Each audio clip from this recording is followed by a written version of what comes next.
Hi friends, இவ்வளோ டேஸ்டான அங்கமாலி மாங்காய் கறி நீங்கள் சாப்பிட்டுருக்கா? சாப்பாடிൻ്റെ கூட நல்ல சூப்பர் டேஸ்டான ஒரு ஸ்பெஷல் குழம்பு தான் அங்கமாலி மாங்காய் கறி. எல்லாവർക്കും നമസ്കാരം. இன்னைக்கு நம்ம தயார் பண்ண போகிறது கேரளாவிலே எர்ணாகுளம் மாவட்டத்திலே அங்கமாலி என்ன ஊரில் ரொம்ப ஃபேமஸான ஒரு குழம்பு தான் அங்கமாலி ஸ்பெஷல் மாங்காய் கறி. தேங்காய் பால் ஊற்றி தயார் பண்ணுற இந்த மாங்காய் கறி ஒரு தடவை சாப்பிட்டா மறுபடியும் சாப்பிட தோணும். அந்த மாதிரி டேஸ்டான இந்த மாங்காய் கறி எப்படி செய்யலாம்னு பார்க்கலாம். அதுக்காக ஒரு பச்சை மாங்காய் நான் எடுத்திருக்கு. இது கழுகியதுக்கப்புறமா இதனோட தோலை நமக்கு மாட்டலாம். அதுக்கப்புறமா சின்ன பீஸாய் கட் பண்ணி எடுத்துக்கோங்க. பாருங்க, இந்த சைஸில் தான் நம்ம மாங்காய் கட் பண்ணி எடுக்கணும். இனி ஒரு பெரிய வெங்காயம் நைஸாய் நீளத்தில் கட் பண்ணி எடுத்து வச்சுருக்கு. ஒரு சின்ன பீஸ் இஞ்சி இருக்குது, அது பொடியாய் நறுக்கி எடுத்துக்கோங்க. 2 பச்சை மிளகாய் எடுத்திருக்கு. பச்சை மிளகாய் உங்களோட காரத்துக்கு கரெக்டாக ஆகிற மாதிரி நீங்கள் எடுத்துக்கோங்க. இப்போ மாங்காய் இன்னொரு பாத்திரத்திலேக்கு நான் மாற்றி இருக்கு. அதிலேக்கு நமக்கு தேவையான உப்பு சேர்க்கலாம். பின்னாடி 1/4 டீஸ்பூன் மஞ்சள் தூள் சேர்க்கலாம். இனி 1 டீஸ்பூன் வினேகர் நமக்கு இதிலேக்கு ஊற்றலாம். அதுக்கப்புறமா கை வச்சு மாங்காய் நல்லா பிசைஞ்சு எடுத்துக்கோங்க. இந்த உப்பும் வினேகரும் மஞ்சள் தூளும் எல்லாம் மாங்காயில் நல்லா பிடிக்கணும். அதுக்காகத்தான் பாருங்கள் இதே மாதிரி. இனி நம்ம பெரிய வெங்காயமும் இஞ்சியும் பச்சை மிளகாயும் எல்லாம் நான் கரெக்டாக கட் பண்ணி எடுத்திருக்கு. இது ஒரு மண் சட்டியிலேக்கு நமக்கு மாற்றலாம். இனி இதிலேக்கு நமக்கு கறிவேப்பிலை சேர்க்கலாம். அப்புறமா இதிலேக்கும் கொஞ்சம் உப்பு சேர்க்கலாம். பின்னாடி 1 டேபிள் ஸ்பூன் எண்ணெய் இதிலேக்கு ஊற்றலாம். நான் தேங்காய் எண்ணெய் தான் ஊற்றியிருக்கு. நீங்கள் எந்த எண்ணெய் யூஸ் பண்ணுமோ அதே எண்ணெயை ஊற்றிக்கோங்க.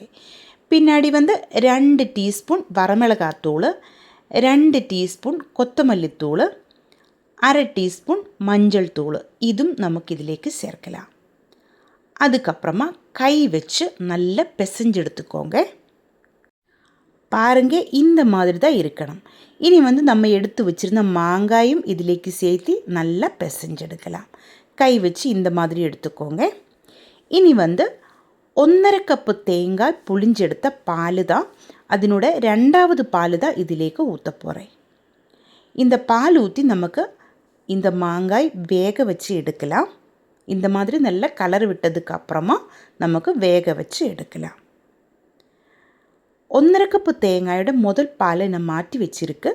அது கடைசியில் நமக்கு சேர்க்க வேண்டியது இருக்குது. இப்போ மூடி வச்சு மாங்காய் கரெக்டு பாகத்தில் வேக வச்சு எடுத்திருக்கு. பாருங்கள், இந்த மாதிரி தான் தேங்காய் பாலெல்லாம் நல்லா வற்றி வந்துடுச்சு. இந்த டைமில் நமக்கு முதல் பாலை இதிலேக்கு ஊற்றலாம். இந்த டைமில் ஸ்டவ் லோ ஃப்ளேமில் வச்சுக்கோங்க. நம்ம தேங்காய் பால் ஊற்றியதுக்கப்புறமா இது கொதிக்க விடக்கூடாது, நல்ல சூடாய மட்டும் போதும். இந்த மாதிரி தேங்காய் பால் ஊற்றியதுக்கப்புறமா நல்ல கலர் விட்டுக்கோங்க. கை எடுக்காமல் நல்ல கலர் விட்டுட்டே இருக்கணும். நம்ம மண் சட்டி யூஸ் பண்ணுறதுனால இது நல்ல சூடாயிருக்கும். அதனால நம்ம கொதிக்க விடாமல் இதே மாதிரி கலரை விட்டு நல்ல சூடாயதுக்கு பின்னாடி ஸ்டவ் நமக்கு ஆஃப் பண்ணலாம். இந்த டைமில் உப்பு செக் பண்ணி பார்த்துக்கோங்க. எனக்கு கொஞ்சம் கம்மியாக இருந்தது, இன்னும் கொஞ்சம் கூட உப்பு நான் சேர்த்திருக்கு. இப்போ நம்ம குழம்பு நல்லா சூடாகிருக்கு. இனி நமக்கு ஸ்டவ் ஆஃப் பண்ணலாம். இந்த குழம்பு ஆறும்போது கொஞ்சம் திக்காயிட்டு வரும். ஆனால் இந்த மாதிரி கலர் விட்டு எடுத்தால் மட்டும் போதும். இப்போ நல்லா சூடாகிருக்கு. ஸ்டவ் நான் ஆஃப் பண்ணியிருக்கு. இனி இதிலேக்கு கடுகு தாளிக்கலாம். ஒரு கடாய் அடுப்பில் வச்சு சூடு பண்ணி எண்ணெய் ஊற்றியிருக்கு. அதிலேக்கு கடுகு போட்டிருக்கு. சின்ன வெங்காயம் ரவுண்டில் கட் பண்ணி இது போட்டு ஃப்ரை பண்ணி எடுக்கலாம். கூட வரமிளகாயும் கறிவேப்பிலையும் நமக்கு இதிலேக்கு சேர்த்து நல்லா ஃப்ரை பண்ணி எடுக்கலாம். அதுக்கப்புறமா இந்த கடுகு தாளித்தது நம்ம குழம்பிலேக்கு சேர்த்து ஒரு 2 நிமிஷம் அப்படியே வச்சதுக்கப்புறமா நல்ல கலர் விட்டு எடுக்கலாம். நம்ம சூப்பர் டேஸ்ட்டில் கேரளா ஸ்டைல் அங்கமாலி மாங்காய் கறி ரெடி ஆயிருக்கு. சாப்பாடில் ஊற்றி பிசைஞ்சு சாப்பிட்றதுக்கு நல்ல சூப்பர் குழம்பு தான் இந்த அங்கமாலி மாங்காய் கறி. கண்டிப்பாக நீங்கள் ட்ரை பண்ணி பாருங்கள்.